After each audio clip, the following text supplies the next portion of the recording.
আসসালামু আলাইকুম প্রিয় দর্শক, আজকে আমি আপনাদেরকে দেখাবো যে বাঁধাকপি দিয়ে কিভাবে পিঁয়াজি তৈরি করতে হয়। বাঁধাকপি এইভাবে কুচি কুচি করে কেটে নিতে হবে। আমি এখানে দুটো পেঁয়াজ নিছি, পেঁয়াজ বেশি নিইনি। আর এখানে 4-5টা মরিচ থেতো করে নিয়েছি। আর এখানে 1 কাপের মতো বেসন নিয়েছি। এখন এইগুলো আমি মিক্সড করব।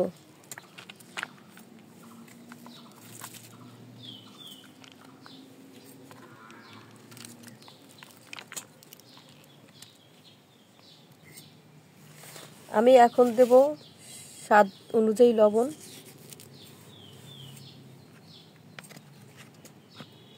আর দিব 1 চা চামচের মতো হলুদ গুঁড়া। এখন ভালোভাবে মিশিয়ে নিব। দেখেন আমার ভালোভাবে মিক্সড করা হয়ে গেছে। আপনাদের যদি মিক্সড করতে সমস্যা হয় তাহলে সামান্য একটু পানি বা ডিম দিয়ে নিতে পারেন। ডিম নিলে আরও ভালো হবে।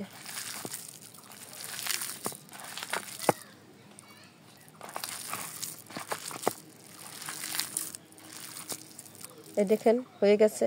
এখন আমি এরপর যা ভেজে নেব। দেখেন আমি চুলে জাল ধরে দিয়েছি আর তেল দিয়েছি। আরেকটা কথা বলতে তো ভুলেই গেছি, আমি বাঁধাকপিতে কেটে ধুয়ে যে পানি ছিল ভালোভাবে ঝরে নাই, সেই পানির জন্যই আমার এক্সট্রা কোনো পানি বা ডিম দেওয়ার প্রয়োজন হয়নি। তা না হলে ডিম দেওয়ার লাগতো বা পানি। ডিমটা দিলেই সবচেয়ে বেস্ট হয়। এখন আমি তেলটা গরম করতে দিব। তেলটা গরম হতে থাক। দেখেন আমার তেলটা গরম হয়ে গেছে। এখন আমি বাঁধাকপি পেঁয়াজ ছেড়ে দিব এক এক করে।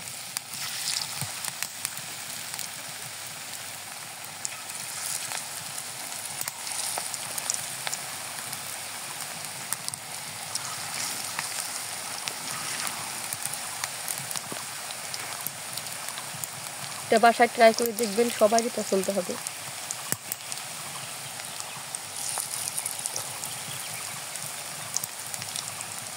মনে চায় প্রতিদিনই বানাই খাই, প্রতিদিন বানাই খেতে মনে চাবে। একবার খেলে মনে চাবে বারবার খেতে।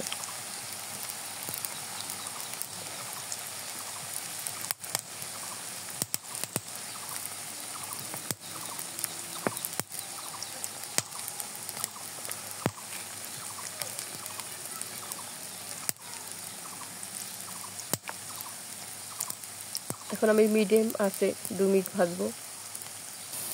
2 মিনিট পর আবার ফিরে আসলাম, দেখি এখন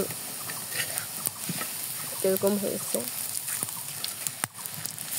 দেখতে পারতেছেন এই পিঠটা কি সুন্দর ভাজা হয়ে গেছে।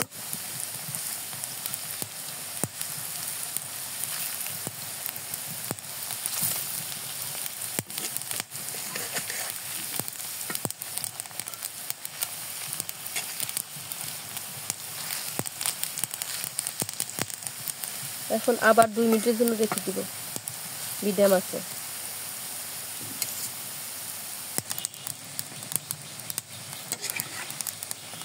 দেখেন আমার এই পিঠটা হয়ে গেছে, আমি এখন নামিয়ে ফেলবো।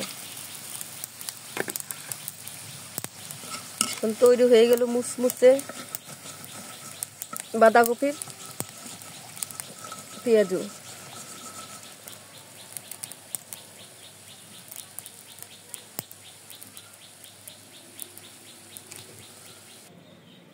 দেখেন প্রিয় দর্শক, এই যে আমার রেসিপি তৈরি হয়ে গেছে। দেখেন আমি কিন্তু এখানে কর্নফ্লাওয়ার ব্যবহার করি নাই। দেখেন কি মুচমুচে হয়েছে, দেখতে পারতেছেন।